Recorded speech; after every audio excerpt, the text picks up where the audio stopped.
बिस्मिल्लाहिर्रहमानिर्रहीम। Is the honeymoon between JUI यानी कि मौलाना फजलुर रहमान साहब और PTI के दरमियान जो हनीमून था वो क्या ख़त्म हो गया? क्योंकि हमने देखा पिछले एक हफ़्ते के अंदर अंदर आसिफ जरदारी साहब, जिनके बहुत अच्छे ताल्लुकात हैं, दोस्ती है मौलाना फजलुर रहमान साहब के साथ, वो जाते हैं। उसके बाद जनाब followed by prime minister Shahbaz Sharif साहब, वो भी जाते हैं मिलने के लिए। और मौलाना साहब जो है, इसमें कोई शक नहीं है, द बक स्टॉप्स विद मौलाना साहब एज ऑफ नाउ। मौलाना साहब के पास इस वक्त जनाब एक यक्का उन्होंने अपनी छाती के साथ लगा के रखा हुआ है और उसको वो इस्तेमाल कर रहे हैं। और बार बार मैं कह चुका हूँ और कई मरतबा लोग भी कह चुके हैं कि जहाँ पे आम सियासतदानों की सियासत ख़त्म होती है, वहाँ पे मौलाना साहब की सियासत वहाँ से शुरू होती है। वही सियासत इस वक्त मौलाना साहब कर रहे हैं, या मौलाना साहब जो है वाकई ही PTI के साथ खड़े होंगे? जो एग्रीमेंट सामने आया, एग्रीमेंट यानी कि वर्बल एग्रीमेंट जो सामने आया कि जनाब असेंबली के अंदर जो भी इश्यूज़ होंगे वो मिल के बैठ के उन पे साथ चला जाएगा PTI वालों के साथ। क्या ऐसे ही है, या मौलाना साहब is looking for other options as well? अगर मौलाना साहब is looking for other options as well, उसमें एक लेजिस्लेशन भी आ सकती है। जो लेजिस्लेशन जिस पे हम बहुत दफ़ा बात कर चुके हैं कि हुकूमत एक लेजिस्लेशन लाना चाहती है, और वो सुप्रीम कोर्ट के बारे में जो लेजिस्लेशन लाना चाहती है उसके बारे में भी मौलाना साहब की सपोर्ट की ज़रूरत है। बट अगर देखा जाए तो असम्बलियों के अंदर मौलाना साहब अपोजिशन बेंचेस में आ चुके हैं, और क्या वापस वो हुकूमती बेंचों में जाएंगे, या जिस वक्त ये लेजिस्लेशन आएगी तो उस वक्त हुकूमत का साथ देंगे? लेकिन अगर देंगे हुकूमत का साथ तो इसका मतलब ये हुआ कि सिचुएशन इज़ डिफरेंट, यानी कि PTI वाले प्रॉबली मौलाना साहब को कन्विंस नहीं कर सके कि वो उनके साथ चलें। क्या PTI के अंदर से विद इन PTI भी दो ग्रुप्स हैं? जो एक ग्रुप है वो चाहता ये है कि मौलाना साहब के साथ ताल्लुकात अच्छे हों, दूसरा ग्रुप ये है कि चाहता है कि जनाब मौलाना साहब के साथ ताल्लुकात अच्छे ना हो, क्योंकि एक हिस्ट्री है दोनों के ताल्लुकात की जो कि 12-14 साल से है। लेकिन असद कैसर साहब जो है, उनका कहना ये है कि मेरे शो में आके उन्होंने कहा, कल ही कहा कि उन्होंने कहा जनाब कि मैं अगर मौलाना साहब के पास गया था और वहाँ पे जाके बातचीत शुरू की थी और आइस ब्रेक की थी, तो वो सिर्फ़ और सिर्फ इमरान खान साहब के कहने पे शुरू की थी मैंने। सो क्या ये मिशन जो है जो इमरान खान साहब ने असद कैसर साहब को दिया था, क्या वो नाकाम हो गया है, या उसमें कोई नई एक डायमेंशन हम देखेंगे in the days to come? इस पर भी हम बात करना चाहेंगे। और दूसरी बात ये बार बार की जा रही है कि विद इन प्रेशर, जो PTI के अंदर जो प्रेशर था और मौलाना फजलुर रहमान साहब का वोटर सपोर्टर, वो भी जो है दोनों जो है यानी कि PTI का वोटर सपोर्टर और मौलाना फजलुर रहमान साहब का वोटर सपोर्टर, ये एक पेज पे नहीं है, डिफरेंसेस बहुत ज़्यादा हैं। सो ये प्रेशर जो है ये भी लीडरान पे हावी हो गया है, जिसकी वजह से जनाब इनके रास्ते PTI के और मौलाना साहब के अलग अलग हो गए। ऐसा ही है या कुछ और है, इस पर हम बात करना चाहेंगे। पहले मेरे साथ मौजूद होंगे अली मोहम्मद खान साहब, और उसके बाद हम बात करेंगे कवल शोज़ब साहिबा से। लेकिन पहले अली मोहम्मद खान साहब। अली मोहम्मद खान साहब, कैसे हैं आप? खैरियत से हैं? बहुत शुक्रिया। अस्सलाम वालेकुम। वालेकुम अस्सलाम। अल्लाह का करम। चलें, दैट्स गुड जी, दैट्स गुड, अल्लाह का शुक्र है आप ठीक ठाक हैं। अच्छा, what exactly happened between Maulana Fazlur Rahman and Asad Qaiser साहब? यहाँ PTI के दरमियान जो ये सारा सिलसिला शुरू हुआ था बातचीत का, वो सिर्फ इधर जाके ख़त्म हो गया कि जनाब आपका जो वर्किंग रिलेशन होगा in the upper house and lower house and that's it, और सड़कों पे आप लोग इकट्ठे नहीं निकल सकेंगे? क्या यहाँ पे जरदारी साहब का जादू चल गया या शहबाज शरीफ साहब का जादू चल गया? बहुत शुक्रिया राना साहब। अल्लाहुम्मा सल्लि व सल्लिम मुबारक अला सय्यिदिना मुहम्मद व अला आलिहि व अस्हाबिहि वसल्लम। मौलाना साहब के साथ तहरीक इंसाफ ने एंगेज किया असद साहब के जरिए। पार्लियामेंट की हद तक उनकी अंडरस्टैंडिंग हुई है। अब मुल्क की गीर एहतजाज में क्या मौलाना साहब अपना एक्टिव रोल अदा करने के लिए तैयार हैं? फिलहाल तो उस तरफ ज्यादा पेशरफ्त नहीं हुई। जहां तक जरदारी साहब का ताल्लुक है, ज़ाहिर है पुराने एलाइज रहे हैं, हो सकता है कि वो किसी मकसद के लिए, किसी लेजिस्लेशन में ताउन के लिए या पार्लियामेंट की हद तक या किसी भी लेवल पे ताउन के लिए उनको एक रिक्वेस्ट आई हो। सियासत में मुलाकात तो होती है, लेकिन इस वक्त मौलाना साहब ने जरूर ये डिसाइड करना है, मेरे ख्याल में अपनी जमात की सियासत के एक बहुत अहम मोड़ पे हैं, कि अब उन्होंने फैसला करना है कि वो तारीख की किस समत में अपने आप को, अपनी जमात को खड़ा करना चाहते हैं। क्योंकि इस वक्त पाकिस्तानी कौम अपना फैसला कर चुकी है, सब कुछ बहुत कौम को वाज़ेह नज़र आ रहा है। अली साहब देखें, जो यहाँ पे आउटकम निकला, जो आइस ब्रेक हुई बिटवीन JUIF और PTI, वो आइस ब्रेक ये थी कि आप लोग मिलके बैठे, आप लोगों ने बातचीत शुरू की और एक एक थोड़ा सा मेलो हो गया एटीट्यूड दोनों साइड से, PTI की तरफ से भी और JUI की तरफ से भी ना। यहाँ तक तो बात ठीक है। इसका आउटकम ये निकाला गया अभी रिसेंटली, अभी कुछ घंटों की बात है, आसिफ जरदारी साहब के मिलने से पहले की बात कर रहा हूँ और उसके बाद की भी बात कर रहा हूँ, वज़ीर आज़म साहब के मिलने से पहले की बात है ये। अब वो उसमें ये निकाला गया, उसका अखज़ ये किया गया PTI की तरफ से, असद कैसर साहब की तरफ से ये अखज़ किया गया कि जनाब हमारा एक वर्किंग रिलेशन होगा पार्लियामेंट के अंदर, ठीक है जी। और ये जो अभी लेजिस्लेशन आ रही है जिसका आप जिक्र कर रहे हैं, लेजिस्लेशन जो आ रही है उस लेजिस्लेशन में मौलाना साहब आपके साथ खड़े होंगे। लेकिन आप कह रहे हैं कि लेजिस्लेशन के लिए उनको इन्फ्लुएंस किया गया होगा वज़ीर आज़म साहब की तरफ से या जरदारी साहब की तरफ से। इसका मतलब ये हुआ कि फ्लोर ऑफ द हाउस में भी आप लोगों के, यानी कि मौलाना फजल रहमान साहब के और PTI के इश्यूज रहेंगे। देखिए, अब उनकी मुलाकात में क्या डिस्कस हुआ है, उनका कोई वाज़ेह एलामिया तो मेरे ख्याल में रिलीज नहीं हुआ। दो चीज़ें हो सकती हैं, माजी में साथ रहे हैं, PDM के हेड रहे हैं, जब रजीम चेंज हुई उस रजीम चेंज के मेन किरदारों में से मौलाना साहब का भी किरदार था और इसमें ये बात डिबेटेबल है। हम समझते हैं कि फुल इन्फ्लुएंस था अमेरिकन का, कुछ लोग कह सकते हैं कि कम था, कुछ कह सकते नहीं था, लेकिन एक ब्लेटेंट इंटरफेरेंस हुई। पाकिस्तान में एक रजीम चेंज की गई जिसमें PDM ने अपना कंधा इस्तेमाल किया और उस कंधे के रूह रवा मौलाना साहब थे। ये बहुत बहुत संगीन एक किरदार अदा किया पाकिस्तानी सियासत में। अब वो उससे 180 डिग्री टर्न लेके मौलाना साहब चाहते हैं कि उस अवामी सियासत की तरफ आए जो इमरान खान कर रहे हैं, कि पाकिस्तान में किसी भी गैर मुल्की ताकत का इन्फ्लुएंस नहीं होगा, डिसीजन मेकिंग पाकिस्तान के अंदर, फैसला साजी पाकिस्तानी खुद करेंगे, मैंडेट पे डाका कबूल नहीं होगा, यहाँ आइन की हुक्मरानी होगी, जो कुछ होगा मुल्क के अंदर से पाकिस्तानी अवाम खुद फैसला करेंगे। अब इन चीजों पे मौलाना साहब ने एक वाज़ेह मौक़िफ़ लिया है इमरान खान साहब के साथ, जो बड़ा सही दुरुस्त सियासी मौक़िफ़ है। अब अगर इससे वो कहीं और जाते हैं, उनका फैसला वो जा सकते हैं, लेकिन उसकी उनको फिर पॉलिटिकल कॉस्ट पे करनी पड़ेगी, क्योंकि बड़े अरसे बाद मौलाना साहब ने वो जो सियासी जमातें हैं जो पाकिस्तान की सियासत पर पिछले 40-45 साल से काबिज हैं, स्टेटस को से दूरी इख्तियार करके एंटी स्टेटस को फोर्सेस के साथ अपने आप को अलाइन करने की तरफ जा रहे हैं। इस वक्त चूंकि कोई चीज हतमी नहीं है, मैं नहीं समझता मुझे कोई ऐसी बात करनी चाहिए जिससे जमीयत और तहरीक इंसाफ के बीच में किसी मुमकिन अलायंस को नुकसान पहुंचे। यहां तक बात क्लियर है कि जो पेशरफ्त हुई है कि पार्लियामेंट में मौलाना साहब और तहरीक इंसाफ जो है वो चीजों को साथ लेके चलेंगे। क्या वो अब तहरीक में भी साथ देना चाहते हैं? अभी उस तरफ मैं कुछ कमेंट नहीं कर सकता, क्योंकि उसमें उस पेशरफ्त अभी नजर नहीं आई।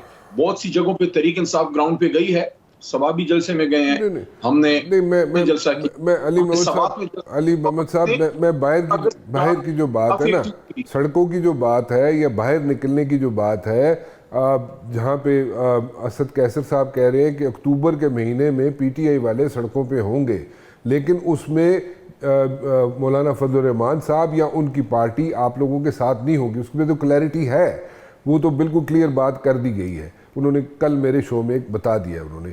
लेकिन the point is different. My point is कि आप लोगों ने यहाँ तक एक चीज़ कही है कि जनाब ये जो अंदर होगा, पार्लियामेंट के अंदर आप लोगों का इत्तेहाद होगा, मौलाना फजल रहमान साहब के लोगों का और आप लोगों का अंदर इत्तेहाद होगा, और लेजिस्लेशन की हद तक भी आप लोगों के साथ चलेंगे मौलाना साहब। अब मौलाना साहब वहाँ पे जाके जो लग रहा है, जो आपकी गुफ्तगू से भी लग रहा है और वैसे भी लग रहा है कि मौलाना साहब जो है वो शायद आप लोगों के साथ ना खड़े हों जब लेजिस्लेशन की भी बात हो। उसमें क्लैरिटी नहीं है, खड़े होते हैं नहीं होते हमें नहीं पता, लेकिन द पॉइंट इज़ अभी तक उसमें क्लैरिटी नहीं है और अभी तक अभाम है कि जनाब वो शायद ना खड़े हों। इसका मतलब ये हुआ कि दो आपका PTI को और JUIF का जो हनीमून था दैट इज़ ओवर। इसको ऐसे लिया जाए या how should we take it, number 1। Number 2, मैं ये जानना चाहता हूँ कि आप लोग जो है यहाँ पे एक आवाज़ें उठना शुरू हो गई हैं ठीक है, आप लोगों का अपना एक स्टैंस है, वो स्टैंस को उसको मैं रूल आउट नहीं कर रहा, बट देन अगेन उस स्टैंस को सामने रखते हुए एक और आवाज़ें उठनी शुरू हो गई हैं कि अगर इमरान खान चाहे तो वो किसी वक्त भी मुल्क से बाहर जा सकते हैं, और वो चाहे लंदन जाना चाहे या कहीं और जाना चाहे वो जा सकते हैं मुल्क से बाहर। क्या ऐसा ही है? और क्या मियां नवाज शरीफ साहब भी, उनके बारे में भी सुना जा रहा है वो भी अगले माह जो है वो भी लंदन जा रहे हैं, तो तुसी सारे लोग लंदन ही जा रहे हो? दूसरा सवाल ज्यादा अहम है, पहले इस पे जवाब देते हैं। जी जी जी। इमरान खान साहब मेड इन पाकिस्तान आदमी, उसने पाकिस्तान में ही रहना है, और अगर उसने पाकिस्तान से बाहर जाना होता तो खान साहब आप क्या समझते हैं उनको पिछले साल सवा साल में कोई डील ऑफर नहीं की गई होगी? यही इसी तरह की डीलें माजी में ऑफर की गई। मियाँ साहब भी मुल्क से बाहर गए, मोहतरमा बेनज़ीर भुट्टो शहीद साहिबा भी मुल्क से बाहर गई, बल्कि 2 दफ़ा पाकिस्तान से वो बाहर गई। तो वो तो आप उसको आउट ऑफ क्वेश्चन समझें, इमरान खान साहब ने इधर ही रहना है। अब मौलाना साहब की तरफ, हाँ मियाँ साहब का अलबत्ता कोई पता नहीं है, क्योंकि मियाँ साहब दिल उनका लंदन में है, दिमाग उनका पाकिस्तान में है। हो सकता है आखिर में कि वो दिल की मान के फिर वापस चले जाएं। जहां तक मौलाना साहब का ताल्लुक है, फिर आपको बता रहा हूं कि पार्लियामेंट की हद तक अगर एक अंडरस्टैंडिंग हुई है, तो अभी तक तो उनकी तरफ से कोई ऐसी बात नहीं आई कि उन्होंने हुकूमत को पार्लियामेंट में लेजिस्लेशन पे फिलहाल सपोर्ट किया। तो हम बदगुमानी क्यों करें? हमें नहीं करनी चाहिए। देखते हैं अगर वो इस बार एक हकीकी अपोजिशन का किरदार इमरान खान साहब के साथ अदा करना चाहते हैं तो ये तो एक अच्छी बात है। देखिए माजी में मौलाना फजल रहमान साहब का या जमीयत का और जमात इस्लामी का दोनों का बड़ा एंटी अमेरिकन स्टांस रहा, लेकिन 2002 में हमने देखा कि LFO पे उन्होंने मुशर्रफ साहब को सपोर्ट किया, उसी मुशर्रफ साहब को जिसने अमेरिकन इन्वेजन को सपोर्ट किया था अफगानिस्तान में। तो आप उसको कह सकते हैं कि इनडायरेक्टली अमेरिकन को सपोर्ट किया गया, और हालांकि पब्लिक में अमेरिका के खिलाफ बात होती थी मौलाना साहब और जमात इस्लामी की तरफ से, लेकिन फिर जो 2022 में रजीम चेंज हुई तो बिल्कुल खुलम खुला हमारी नेशनल सिक्योरिटी कमेटी ने कहा कि खुलम खुला मुदाखलत हुई है अमेरिकन की तरफ से, और उनको डिमार्श किया गया, मामूली बात नहीं थी। तो वही अमेरिका जिसके खिलाफ मौलाना साहब की सियासत थी, जमात इस्लामी की सियासत थी, उसमें मौलाना साहब की सरबराही में PDM ने अमेरिका की सपोर्ट की या उनको अपना कंधा दिया या व्हाटएवर, आपस में एक अंडरस्टैंडिंग थी जिसकी वजह से इमरान खान की हुकूमत खत्म हुई। अब अगर हकीकी मानों में उस सियासत को छोड़ के मौलाना साहब वो सियासत करना चाह रहे हैं जो इमरान खान साहब कर रहे हैं, तो मैं समझता हूं कि ये एक बेहतर डिसीजन है।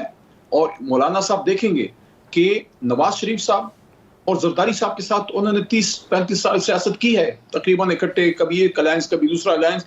पहली बार वो एक हकीकी अपोजिशन और एक ऐसी जमात के पास आए हैं जिसको अवामी सपोर्ट भी है और जो अपनी बातों पे खड़ी भी रही है और कुर्बानी भी दी है। मैं समझता हूं कि मौलाना साहब अगर वो उहदू वगैरह की तरफ जो लोग बड़ी उनके बारे में बातें करते हैं, मेरा नहीं ख्याल उनको उधर जाना चाहिए।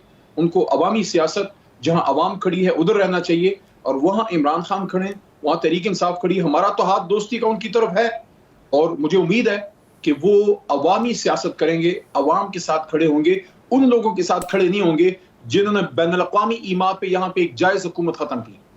एक बात मैं समझना चाहूँगा, क्योंकि ये अक्सर औकात डिबेट होती है, टीवीज़ पे अखबारात में बयानात आते हैं। आई अंडरस्टैंड कि जो अमेरिका है उसने यहाँ पे अपनी मार्केटिंग जो है, मार्केटिंग जिसको कहते हैं ना, America has been unable to market itself on the streets of Pakistan.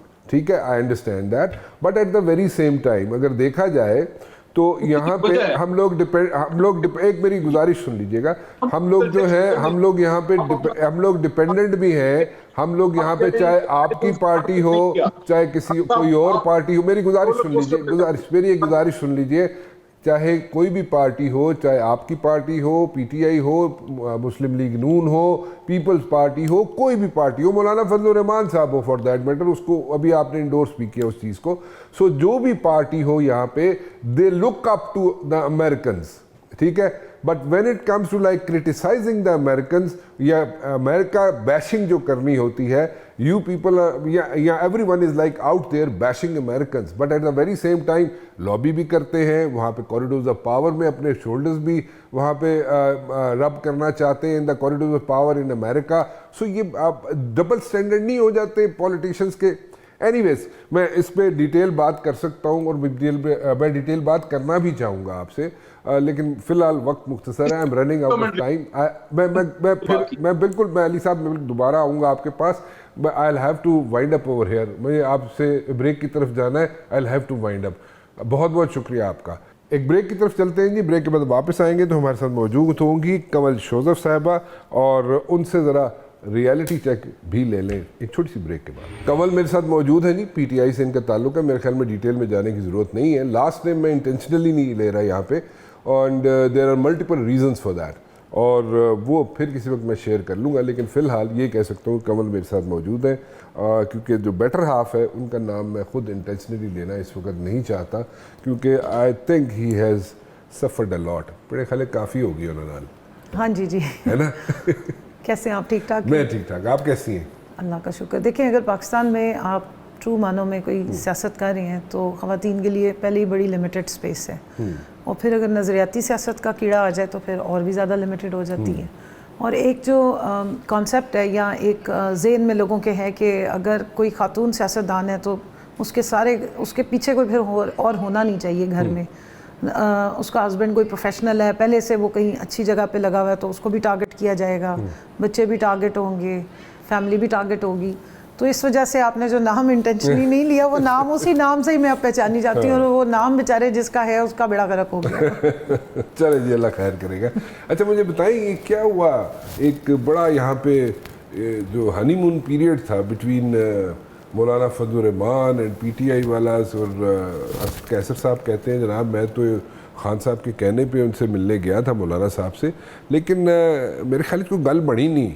मौलाना साहब ने असद कैसर साहब को खाने बड़े अच्छे खिलाए, हलवा शलवा नहीं खिलाया उन्होंने, खाने शाने बड़े अच्छे खिलवाए उन्होंने, और उस तो बाद उन्होंने कहा जी असैम्बली तक असी ठीक है, but when it comes to like on the streets उसमें JUI मौलाना साहब और PTI इकट्ठे नहीं होंगे।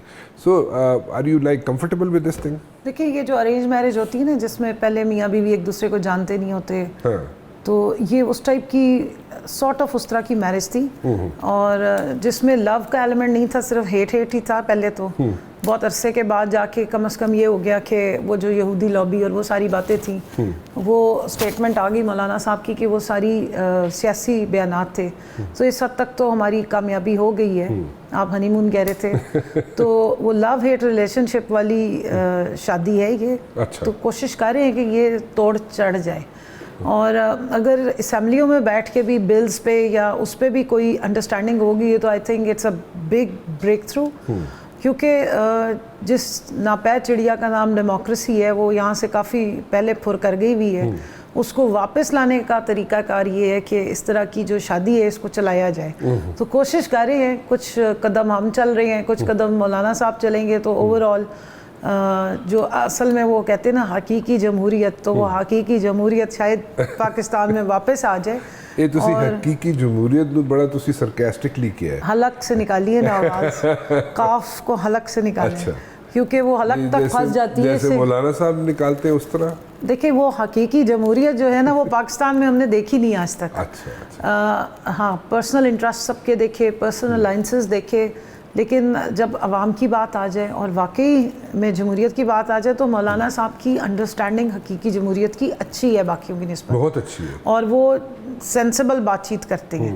सो अगर उसको चैनलाइज कर लिया जाए और वो आवाम के लिए वाकई इस्तेमाल हो जाए, और लॉन्ग रन में या लॉन्ग टर्म में पॉलिटिकल या जमहूरियत को रीइंस्टेट कर ले, नॉट द प्रीवियस वन जो एक सेटिंग की गई है, एक्चुअल डेमोक्रेसी कुछ किसी रियल सेंस में आ जाए वापस, तो आई थिंक इस शादी को चलाने में कोई हर्ज नहीं है। सो अगर मैं कहूँ, जैसे आप जो बात कह रही हैं उसको मैं अगर समराइज़ करूँ तो मैं ये कहने में ठीक हूँगा, if I am wrong please correct me. जो मुझे समझ आ रही है, आप कहना ये चाह रही है कि मौलाना साहब के साथ PTI की जो मैरिज है, it's a marriage of convenience, right? It is actually because हमारी नज़रियाती तौर पे तो हालात काफ़ी फ़र्क हैं और ये बात ओपन है, किसी ने ये नहीं कहा कि हमने अपने नज़रियात ख़त्म कर दिए हैं या हमारा कोई मर्जर होने जा रहा है या कोई ऐसा अलाइंस होने जा रहा है कि कोई बिल्कुल ही आप मतलब शीरो शक्कर हो जाएं। ऐसा पीडीएम का हुआ था, उस तरह का कोई सीन नहीं है, but it's a good alliance और इसकी जो स्पिरिट है वो एक्चुअल डेमोक्रेसी की रीइंस्टेटमेंट एंड रीस्टोर करना है। और मौलाना साहब की कुछ चीज़ें ऐसी हैं जो शायद पार्टी में बहुत लोगों को एक्सेप्टेबल नहीं है, डिमांड्स ऐसी हैं। मसलन अब मुझे इतनी डिटेल्स का अंदाज़ा नहीं है, लेकिन वो जो डील कर रहे हैं असद कैसर साहब, वो काफ़ी इस मामले में बहुत स्मार्ट हैं। अच्छा। और बेहतर तरीके से इस चीज़ों को लेके आगे चलते हैं। सीजन पॉलिटिशियन है, पुराने हैं। असद कैसर साहब इज़ मोर स्मार्ट या मौलाना साहब is more smart? I think दोनों ही हैं। अच्छा। और एक ही सूबे से भी उनका ताल्लुक़ है, दोनों का एक्सपीरियंस भी काफ़ी ज़्यादा है, मैच्योर हैं। आई थिंक कि वो इस चीज़ को ज़रूर ज़हन में रखेंगे कि मुल्क के जो अभी के हालात हैं और आगे आने वाले हालात, आज की एक मूव जो है वो अगली 100 मूव्स पे भारी पड़ती है। सो आई थिंक कि सिर्फ कन्वीनियंस को नहीं देखा जाएगा, सस्टेनेबिलिटी को भी देखा जाएगा। सपोजिटली कहा यह जाता है, मतलब पीपल्स पार्टी वाले भी यही कहते हैं, and when it comes to like PTI hardcore PTI जो पुराने लोग थे, उनसे भी अगर बात की जाए तो वो कहते हैं जनाब कि मौलाना फजल रहमान साहब is not a opposition material. ठीक है, अगर वो अपोजिशन मटीरियल नहीं है तो जरदारी साहब, बहुत अच्छे ताल्लुकात हैं उनके जरदारी साहब से, बड़ी अच्छी दोस्ती है बल्कि उनकी जरदारी साहब से। उसके अलावा जनाब प्राइम मिनिस्टर साहब भी जाते हैं, सो एक हफ्ते में ऊपर नीचे मुलाकातें हो रही है। डोंट यू थिंक कि मौलाना साहब कोई ब्रेक थ्रू अपने लिए ले लेंगे और आपके साथ जो मैरिज ऑफ कन्वीनियंस चल रही है यानी कि पीटीआई के साथ, वो किसी हद तक फिजल आउट कर देगी in the days to come? देखिए, ये तो अब उनकी पर्सनल चॉइस है कि उन्होंने इस पाए में से हिस्सा लेना है या उन्होंने पॉलिटिकल जो कैपिटल है उसको गेन करना है। बिकॉज अभी के जो 2024 के 8 फरवरी के इलेक्शंस हैं, जो उसका ओरिजिनल रिजल्ट है वो ये शो कर रहा है कि इस वक्त लोग जो हैं वो पाए में हिस्सा डालने वालों को पसंद नहीं कर रहे, रिजेक्ट कर रहे हैं। Okay. वो जो अवाम के लिए सही में खड़े हो रहे हैं लीडर, या अवाम की जिस तरफ राय है वो टोटली उस तरफ है जो अवामी लीडर्स या पाकिस्तान के या कौम के लिए बात करें, अपनी ज़ात के लिए नहीं करें। उसमें ये 1, 2 या 4 सीटें मैटर नहीं करती। लॉन्ग टर्म पॉलिटिक्स की सस्टेनेबिलिटी या आपका सर्वाइवल एज अ पार्टी जो है वो डिपेंड करता है। अच्छा। सो आप देख लें कि नून लीग का क्या हाल हो गया। अगर उनको बैसाखियाँ अवेलेबल ना हो तो 17 सीटों पे आ गए हैं, वो भी बड़ा ज़ोर ज़बरदस्ती करके। अब हुकूमत कैसे बन गई वो ऐसा चैप्टर है कि जो मुझे बताने की ज़रूरत नहीं, सारी आवाम को पता है। पीपल्स पार्टी के क्या हालात हैं वो भी सबको पता है। ज़ोर ज़बरदस्ती कर लें सिंध में वो अलग बात है, बट अगर एक्चुअल कभी भी इस मुल्क में सही फ्री एंड फेयर इलेक्शंस हो गए तो आपको अंदाज़ा हो जाएगा कि इनका पॉलिटिकल कैपिटल कितना एक हद तक बच गया है। तो आई थिंक मौलाना साहब इतने इंटेलिजेंट हैं कि वो ये देखेंगे कि उन्होंने लॉन्ग टर्म सियासत करनी है या 1 और 2 सीटें लेके और इस तरह की पार्टीज़ के साथ या हुकूमत में जाके बैठना है जिनकी अब अपनी कोई ना जड़ें रह गई हैं ना तने रह गए हैं। अच्छा, सो मतलब कि अगर मैं आप मेरे ख्याल में इशारतन बात कर रही हैं कि मौलाना साहब को अगर सेनेट में 2-4 सीटें मिल जाती है तो उस पर खुश हो जाएंगे, इस तरह नहीं सोचना चाहिए? मुझे नहीं लगता कि ऐसी कोई निगोशिएशंस कोई सीट से रिलेटेड या सीट एडजस्टमेंट तक कोई बात गई है। अच्छा, आगे क्या होता है ये अब, क्योंकि वो सारी टीम है, पूरी पार्टी है, एक कमेटी है जो इस सारी बात को डील कर रही है, लेकिन एज कोर कमेटी मेंबर अभी तक मेरे नोटिस में नहीं है कि ऐसी कोई डिस्कशन हुई है या ऐसी कोई डील होने जा रही है या ऐसी कोई कमिटमेंट होने जा रही है। ओके, मैं एक ब्रेक ले लूँ, ब्रेक के बाद वापस आता हूँ तो पूछना चाहूँ कि ये किस हद तक ठीक है कि अगर इमरान खान साहब चाहें तो वो किसी वक्त भी कोई डील करके मुल्क से बाहर जा सकते हैं, चाहे वो लंदन जाना चाहें या किसी और मुल्क में जाना चाहें, किस हद तक ठीक है? छोटी सी ब्रेक के बाद। कमल बीबी, ब्रेक पे जाने से पहले मैंने आपसे पूछा था कि अगर इमरान खान साहब चाहे तो वो मुल्क से बाहर जा सकते हैं, बट दैन अगेन वो एक हार्ड एंड फास्ट स्टैंस है और वो एक मुख्तलिफ तरीके से अपने आप को सामने लेके आना चाहते हैं इमरान खान साहब कि जनाब जैसे मियाँ नवाज शरीफ साहब चले गए थे बाहर या कोई और बाहर चला गया था, मैं उस तरह नहीं करना चाहता। लेकिन वो अगर चाहें तो वो किसी वक्त भी कोई भी आई वुड से कि इत्तफाक राय से बाहर जाना चाहें तो जा सकते हैं, चाहे वो इंग्लैंड जाना चाहें या किसी और मुल्क में जाना चाहें। आपके ख्याल में कितने चांसेस हैं कि ऐसा हो सकता है? देखिए राना साहब, खान साहब को अरेस्ट होने से पहले भी ये वाली ऑप्शन अवेलेबल थी किसी अच्छा। वक्त भी जी। और काफ़ी सारे जो पार्टी के अंदर से भी लोग जो खान साहब की ज़िंदगी के बारे में बहुत कंसर्न है या उनके सर्वाइवल के बारे में कंसर्न है, वो भी इस तरह की सजेशंस उनको देते रहे। लेकिन आपने उनकी बयान सुना हुआ है कि उन्होंने कहा कि मैं खून के आखिरी कतरे तक लड़ूंगा।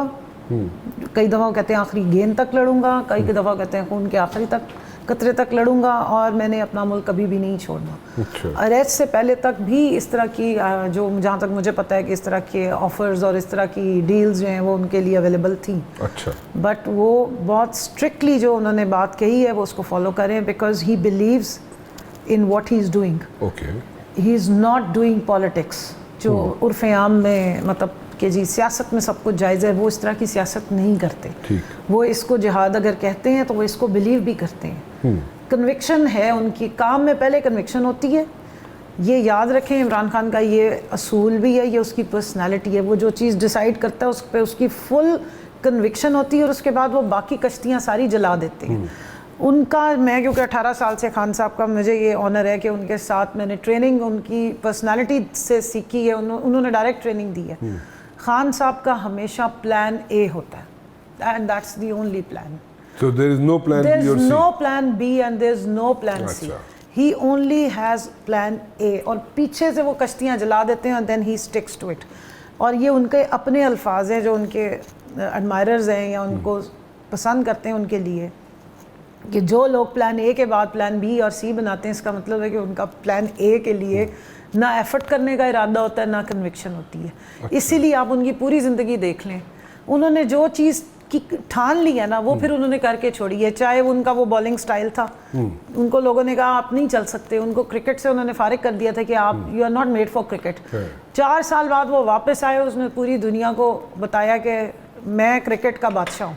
अच्छा। और वो प्लान ए के तहत उन्होंने अपना पूरा स्टाइल चेंज किया। फिर आप चाहे वर्ल्ड कप हो गया, फिर आप देख लें शौकत खानम हॉस्पिटल हो गया जिसको लोग कहते थे इम्पॉसिबल, नमल यूनिवर्सिटी होगी इम्पॉसिबल, अभी फिर जी वो सियासत में आना इम्पॉसिबल, कोई पार्टी बन जाएगी इम्पॉसिबल, लेकिन वो बनी, उसने पीक टच की। खान साहब का प्राइम मिनिस्टर बनना वाज इम्पॉसिबल। पाकिस्तान में 2 पार्टी सिस्टम था जिसको कोई ब्रेक नहीं कर सकता था।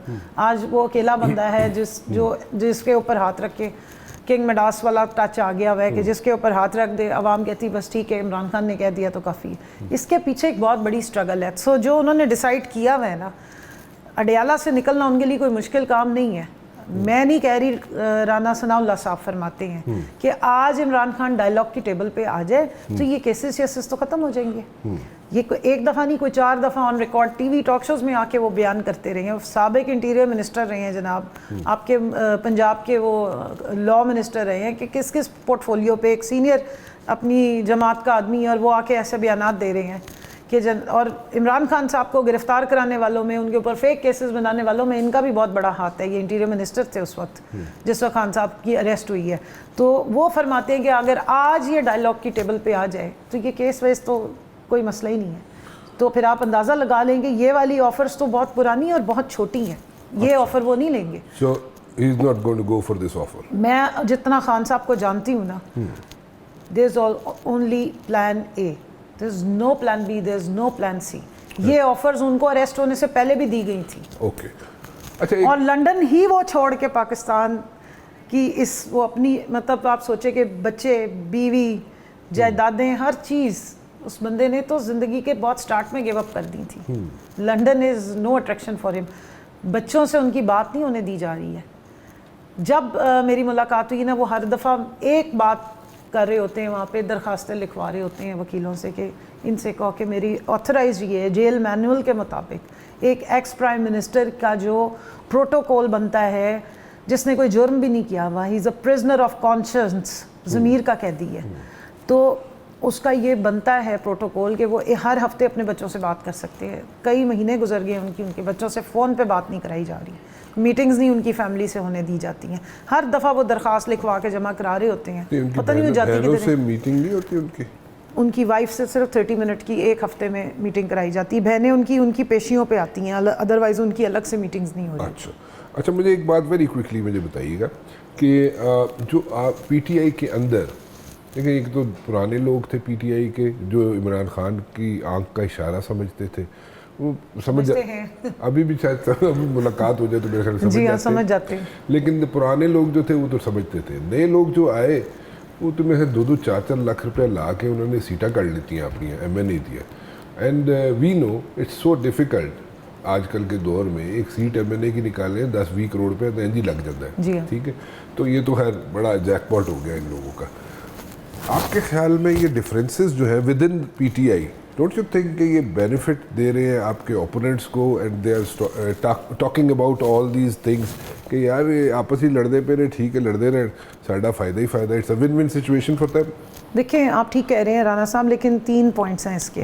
अगर आम हालात हों तो ये किसी भी जमहूरी पार्टी के लिए एक आइडियल सिचुएशन होती है कि नए लोग भी आ रहे हैं, पुराने लोग भी हैं, और ज़ाहिर है उनकी जब एडजस्टमेंट्स हो रही होती हैं तो उसमें फ्रिक्शन आती है। ठीक, उनकी जो फ्रीक्वेंसी होती है वो आपस में मैच नहीं करती है। ठीक, ठीक, जैसे जो नए आते हैं उनको जज्बा बहुत होता है और वो समझ रहे होते हैं रिले रेस की तरह कि हम स्टिक लेके सबसे तेज़ भागेंगे। ठीक, जो पीछे से आ रहे होते हैं उनका तजर्बा बहुत होता है, उनके अंदर एक ठहराव आ गया होता है, एक मेच्योरिटी होती है, और तजर्बे का कोई शॉर्टकट नहीं है, उसके लिए आपको पूरा राउंड लेना पड़ता है। ठीक, ठीक, तो उनकी जब आपस में अलाइनमेंट हो रही होती है तो फ्रिक्शन आ जाती है, नेचुरल है बड़ी। और एक अच्छी बात यह है कि हमारी पार्टी कोई रीजनल पार्टी नहीं है, पूरे पाकिस्तान की पार्टी है, तो माशाल्लाह पार्टी की डिमांड बहुत ज़्यादा, लोग आना चाहते हैं।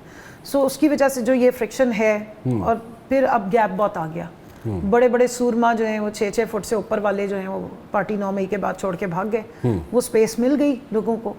नीचे वाले आगे आ गए, पीछे टेयर खाली हो गया था, तो वो अब जाहिर है वो टेयर जब भरा तो वो बड़ी स्पीड से भरा है।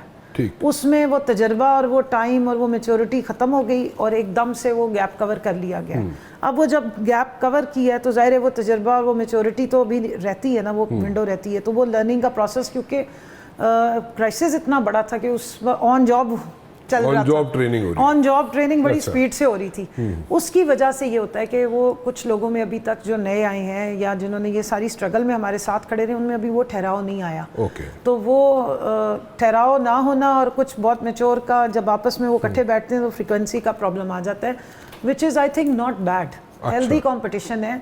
और तीसरी जो सबसे मेन, बल्कि एक्चुअली जो की फैक्टर है कि खान साहब is not there, Shah Mahmood Qureshi vice chairman is not there, president is not, जो सीनियर सारी लीडरशिप ऊपर से जो है वो सारी जेलों में बैठी हुई है, और ख़ास तौर पे पंजाब से डॉक्टर यास्मीन भी जेल में है, एजाज चौधरी साहब जेल में है, महमूद रशीद साहब जेल में, उमर चीमा साहब, इनकी बड़ी की पोजीशंस हैं। ये कोर कमेटी में सब बैठते थे, इनका पूरा एक अपना इनपुट होता था, तो वो इन्होंने तो अपनी पूरी कोशिश की उठाने वालों ने कि चलो इनको बिल्कुल फारिग, लेकिन आप हमारी हिम्मत देखें कि, और खान साहब की आप विजन देखें कि उन्होंने लीडरशिप क्रिएट की है पाकिस्तान में। हमारे जैसे सारे लोग जो बिल्कुल ग्रास रूट से आए थे वो सारों को उन्होंने लीडरशिप रोल में ले आए, की पोजीशंस पे ले आए, हमें पार्टी की पोजीशंस पे ले आए, और हमें टेस्ट भी किया उन्होंने, रिस्पॉन्सिबिलिटीज़ भी दी हैं साथ विद अथॉरिटी।